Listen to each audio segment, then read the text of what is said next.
नारद संचार आर्थिक समाचार के इस ताज़ा अंक में महावीर सिंह बिष्ट की ओर से हमारे दर्शकों का स्वागत है।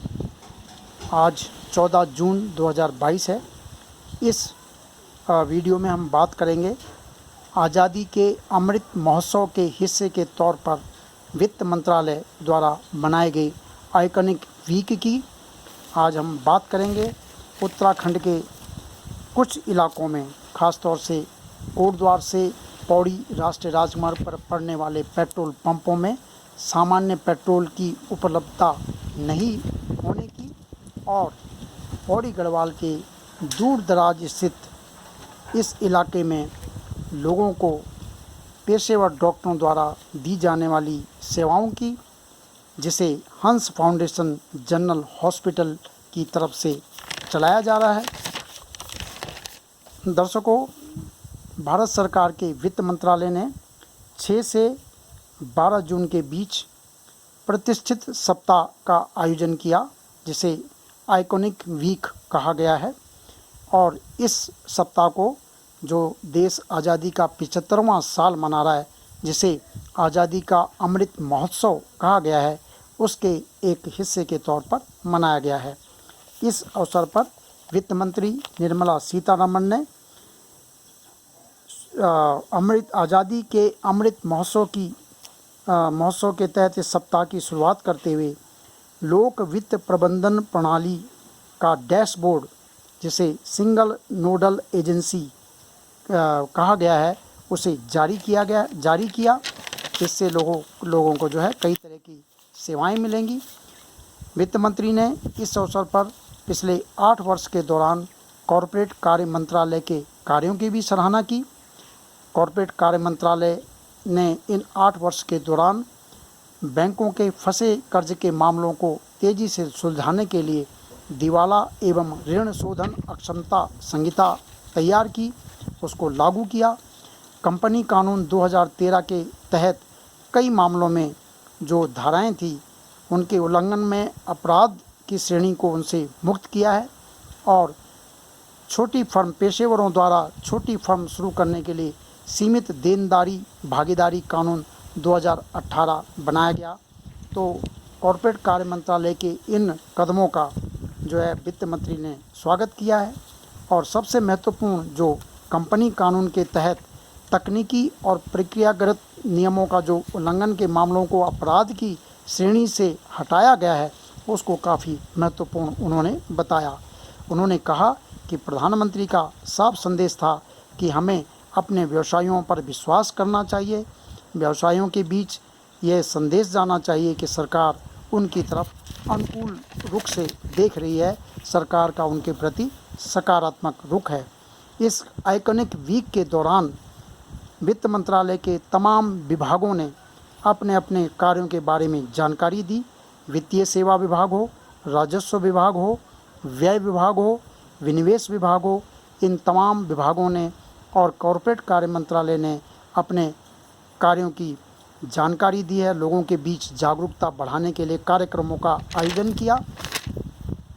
वित्तीय सेवा विभाग ने इस दौरान संगीत में वीडियो जारी कर जो लोगों की सेवा के प्रति उसकी वचनबद्धता है, उसके बारे में अपनी जानकारी दी है। केंद्रीय प्रत्यक्ष कर बोर्ड ने जन जन तक अपने नियमों और कार्यों की जानकारी पहुंचाने के लिए जो नवीन संचार उत्पाद तैयार हुए हैं, उनकी एक श्रृंखला जारी की है। और साथ ही पिछले 75 साल के दौरान जो केंद्रीय बजट है, उसकी राष्ट्र के विकास में क्या भूमिका रही है, उस पर एक लघु वित्त चित्र भी इस मौके पर जारी किया गया। आइकॉनिक वीक के दौरान कार्यक्रमों का आयोजन दिल्ली में, मुंबई में, गोवा और गांधीनगर में किया गया। और वित्त मंत्री निर्मला सीतारमण के अलावा वित्त राज्य मंत्री डॉक्टर भगवत किशन राव कराड़ और कॉरपोरेट कार्यों के राज्य मंत्री राव इंद्रजीत सिंह ने भी कई कार्यक्रमों में भाग लिया। अब हम बात करेंगे उत्तराखंड के कुछ इलाकों में पेट्रोल ना मिलने के बारे में। ख़ास तौर से जो मेरठ से लेकर पौड़ी का राष्ट्रीय राजमार्ग है, तो मेरठ से चलते हुए उत्तराखंड का जो प्रवेश द्वार है कोटद्वार से लेकर जो पौड़ी तक का राष्ट्रीय राजमार्ग है उसमें कोटद्वार, सतपुली, मलेठी सैंड, पाटी सैंड, अमोठा इन इलाकों में जो पेट्रोल पंप हैं वहाँ पर सामान्य पेट्रोल उपलब्ध नहीं हो रहा है। पिछले 3-4 दिनों में लोगों की इस तरह की शिकायतें आई हैं। कुछ पेट्रोल पंप पर केवल प्रीमियम पेट्रोल पंप ही लोगों को दिया जा रहा है, जो कि सामान्य पेट्रोल से 5 से 6 रुपये महंगा है। गर्मियों का मौसम है, बच्चों की छुट्टियां हैं, लोग पर्यटन के तौर पर अपने गांव में आए हैं, अपने जो उनके पैतृक गांव हैं उत्तराखंड में वहां घूमने आए हैं, अपने निजी वाहनों में आ रहे हैं, क्योंकि सरकारी वाहन इन दिनों केवल यात्रा के मार्ग पर ही उपलब्ध हैं। बाकी मार्गों पर जो महत्वपूर्ण सेवाएं केवल वही चल रही हैं। बाकी सामान्य जो टैक्सियां यहाँ पर चलती है वो लोगों को नहीं मिल पा रही हैं, इसलिए लोग निजी वाहनों में आ रहे हैं। उसके ऊपर उन्हें जो पेट्रोल की तंगी का सामना करना पड़ रहा है। इस क्षेत्र में इंडियन ऑयल और एचपीसीएल के पेट्रोल पंप हैं, तो कंपनियों को इस तरफ ध्यान देना चाहिए। डिमांड ज़्यादा है, हो सकता है इस इलाके में उनकी जो सामान्य आपूर्ति रही हो उससे लोगों की मांग पूरी ना हो रही हो, इसलिए कंपनियों को तुरंत इस मार्ग पर जो राष्ट्रीय राजमार्ग 119 है, हो सकता है राष्ट्रीय राजमार्ग संख्या बदल गई हो, लेकिन कोटद्वार से पौड़ी का जो राष्ट्रीय राजमार्ग है वहाँ पर मलेठी सैंड में, सतपुली में और पाटी सैंड के पास अमोठा में जो पेट्रोल पंप हैं, किरखू है, पाबो हैं, वहाँ पर जो पेट्रोल पंप हैं उनमें सामान्य पेट्रोल उपलब्ध नहीं होने की शिकायतें मिल रही हैं। कंपनियों को इस तरफ ध्यान देना चाहिए। अब हम बात करेंगे कि उत्तराखंड के पौड़ी गढ़वाल ज़िले में जो सतपुली के पास, जो कि काफ़ी दूर दराज का इलाका है, वहाँ पर हंस फाउंडेशन जनरल हॉस्पिटल की बात करेंगे। ये हॉस्पिटल काफ़ी बड़ा परिसर बनाया गया है। भोले जी महाराज और माता मंगला जी महाराज ने और उनकी बेटी श्वेता ने इस अस्पताल परिसर को खड़ा करने में काफ़ी महत्वपूर्ण भूमिका निभाई है। और सबसे बड़ी बात है कि इस अस्पताल में, इस इलाके में लोगों को करीब करीब निःशुल्क में डॉक्टर देख रहे हैं, दवाइयाँ मिल रही हैं, एक्सरे हो रहा है, ईसीजी हो रहा है, ब्लड टेस्ट हो रहा है और तमाम सुविधाएं उन्हें निःशुल्क तौर पर, मतलब जिसका बहुत कम 40 रुपये, 100 रुपये, 200 रुपये लिया जा रहा है, ये सेवाएं मिल रही हैं। जो आयुष्मान भारत के कार्डधारी हैं और जो अंत्योदय अन्न योजना के कार्डधारी हैं उन्हें यहाँ पर निःशुल्क सेवाएं दी जा रही हैं।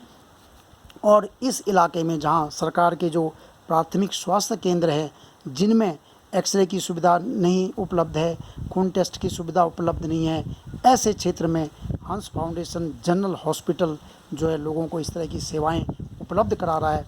ये अपने आप में काफ़ी सुखद आश्चर्य है।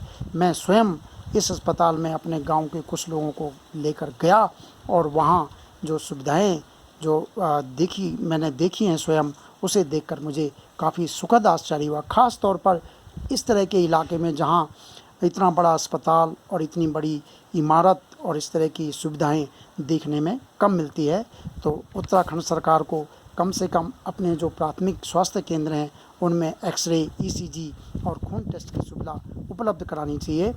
हंस फाउंडेशन जनरल हॉस्पिटल के जो सलाहकार हैं, जो करता रहता है, राम सिंह रावत, जिन्होंने पहले उत्तर प्रदेश और फिर उत्तराखंड के स्वास्थ्य विभाग में अपनी सेवाएं दी हैं। अब वो सेवानिवृत्त हैं।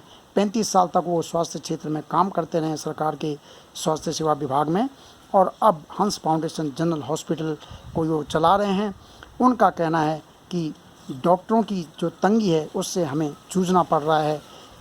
यहाँ महाराष्ट्र से डॉक्टर आ रहे हैं, पूर्वोत्तर क्षेत्र से डॉक्टर आ रहे हैं, यहाँ तक कि केरल से डॉक्टर आते हैं, अपनी सेवाएं देते हैं, लेकिन उत्तराखंड के जो युवा हैं, जो डॉक्टर पेशे में जो लोग आए हैं, वो इस अस्पताल में ज़्यादा दिन नहीं टिक पाते हैं।